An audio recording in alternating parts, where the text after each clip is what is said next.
नमस्ते दोस्तों। कैसे हैं आप सब लोग। मैं आपका दोस्त राहुल बटला आज फिर एक न्यू मैसेज के साथ, न्यू लर्निंग्स के साथ आप लोगों के सामने उपस्थित हूँ।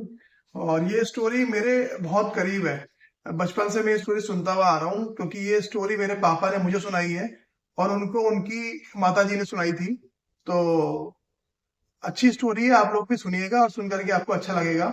स्टोरी कुछ इस तरह है कि हरिद्वार में एक संत महाराज जी बैठे हुए थे। तो वहां पर एक बंदे ने उनसे पूछा कि महाराज जी ये बताइए कि मेरी ना दुकान चलती नहीं है, मेरे दुकान में इतना काम नहीं होता, तो मुझे उसके लिए बताइए कि क्या उपाय करना चाहिए। मेरे मेरे ठीक सामने एक दुकान है, वो बहुत चलती है, जबकि हम दोनों एक ही लाइन में है, एक ही तरह का हम लोग सामान बेचते हैं और रेट भी हमारे सेम सेम है, कोई रेटों में भी फर्क नहीं है। तब भी सामने वाले की बहुत दुकान चलती है, मेरी दुकान चलती नहीं है। तो कृपया मुझे बताइए इसका क्या समाधान है, कैसे मेरी दुकान चले।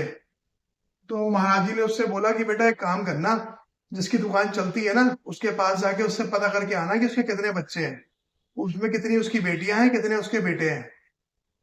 तो उसने बोला ठीक है। अब वो पड़ोसी दुकानदार के पास गया, उसने पड़ोसी दुकानदार से पता करा कि भाई साहब ये बताओ कि आपके कितने लड़के हैं, कितनी लड़कियां हैं। तो पहले तो वो दुकानदार चौंक गया कि यार ये इसने पहली बार आकर के इतना ऐसा एकदम से कैसे क्वेश्चन पूछ रहा है। लेकिन फिर उसने बता दिया कि मेरी दो बेटियां हैं और एक बेटा है। तो उसने बोला ठीक है। अब फिर वो महाराज जी के पास गया, महाराज जी ने पूछा कि पता करके आए, कह हाँ पता करके आए। तो उसने बोला बताओ। तो कहते हैं महाराज जी उसकी दो बेटियां हैं और एक बेटा है।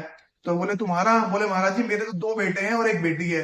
तो महाराज जी ने बोला इसका आंसर तुम्हारे पास खुद ही इसका आंसर है कि उसने क्या है, दो लड़कियों का देना है और एक लड़के का उसको मिलेगा, और आपको क्या है, दो का मिलेगा और एक का देना है। तो वो उस बच्चों के नसीब से कमा रहा है, वो उनकी दो बेटियों को देना है, उसके नसीब से उन्हें मिल रहा है। और तुम्हें जितना मिल रहा है वो तुम्हारे दो बच्चों के नसीब से मिल रहा है, या तुम्हारे दो बेटे हैं तो एक बेटी है तुम्हारी, तुमने एक का देना है, उसने दो का देना है। तो इसलिए किसी को देख करके भी ना अपने मन में जलन की भावना पैदा ना करें। भगवान आपको भी देगा, आपके भी कारोबार में भगवान बरकत देगा, इसलिए ऊपर वाले पे भरोसा रखें और अच्छे कर्म करते रहें और आगे बढ़ते रहें। यही मेरी आप लोगों से गुजारिश है, यही मेरी आप लोगों से आशा है।